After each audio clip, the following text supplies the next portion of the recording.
De 0,4% sur le CAC 40, moins 0,5% sur l'Eurostoxx 50, mais enfin on préserve les seuils critiques. En tout cas, le seuil psychologique des 7000 points est maintenu et préservé. On va en parler. Romain Daubry avec nous depuis Bourse Direct. Bonjour Romain, on est ravi de vous retrouver. Oui, les marchés européens baissent un peu, mais on préserve donc les 7000, 7023 points en ce moment sur le CAC 40. Et une nouvelle fois, l'Europe recule moins que Wall Street. On a cette surperformance européenne qui tente à vouloir perdurer. Comment voyez-vous d'un point de vue technique la suite, Romain ?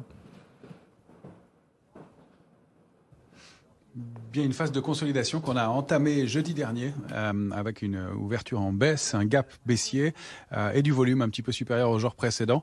Et depuis, on était toujours dans cette phase de consolidation. La dernière vague de la fameuse consolidation en question pourrait se mettre en place et a l'air de se déclencher aujourd'hui. Alors, on préserve pour l'instant effectivement le seuil important de 6997 sur le futur CAC 40, mais on a eu un échec contre 7084 qui était le niveau de réactivation haussière et on a rompu le petit canal aussi qui était actif depuis jeudi dernier, un canal de très court terme, donc des signaux d'accumulation qui laissent à penser qu'on va aller consolider un peu plus. Alors, la dernière vague dans un mouvement comme ça, elle est souvent un petit peu plus violente que les autres. Pour l'instant, ça ne se matérialise pas, on tient bien, même si effectivement les résultats de Microsoft pèsent. On est un peu fébrile en amont de rendez-vous majeurs. Microsoft ouvre le bal des GAFAM et des grandes technologies américaines, mais on va avoir beaucoup d'informations à venir dans les jours qui viennent. Il y aura quand même les chiffres de l'inflation vendredi prochain aux États-Unis, qui seront importants aussi. Effectivement, Tesla ce soir. Donc il y a pas mal d'éléments à suivre et beaucoup dans les 10 jours qui viennent. Et puis ça va s'étendre même sur 3 semaines, un mois en France et à Paris, avec les résultats des valeurs du CAC qui vont jouer aussi. Alors la cible idéale de cette consolidation pour nous, elle se situe aux alentours de 6865 points. On pourrait même tolérer des extensions jusqu'à 6820 points.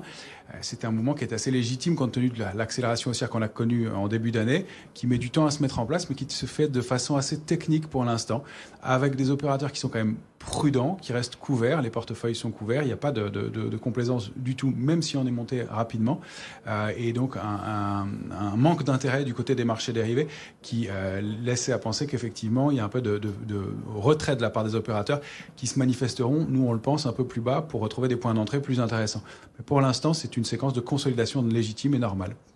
Du côté des différents titres, des sociétés cotées, lesquelles vous semblent présenter un potentiel ou envoyer des signaux techniques intéressants ? Pour l'instant, c'est plutôt l'heure à la consolidation, donc on est un peu en retrait, on a allégé des positions, on attend des points d'entrée. Ceci dit, on s'intéresse donc à regarder ce qui va se passer sur les valeurs technologiques et sur le S&P qui pourrait donner là une réactivation haussière. Le S&P évolue sous une ligne de tendance baissière depuis plus d'un an maintenant. Il a tenté de le déborder, il s'articule autour pour l'instant, c'est autour de 3956, 3972 qu'il faut regarder. Et puis sur le Nasdaq, c'est pareil, 11638. Alors, on a des thématiques intéressantes du côté de l'Asie. On s'y intéresse au sens large avec la Chine ou pourquoi pas le Japon, sur lequel on a profité de points d'entrée.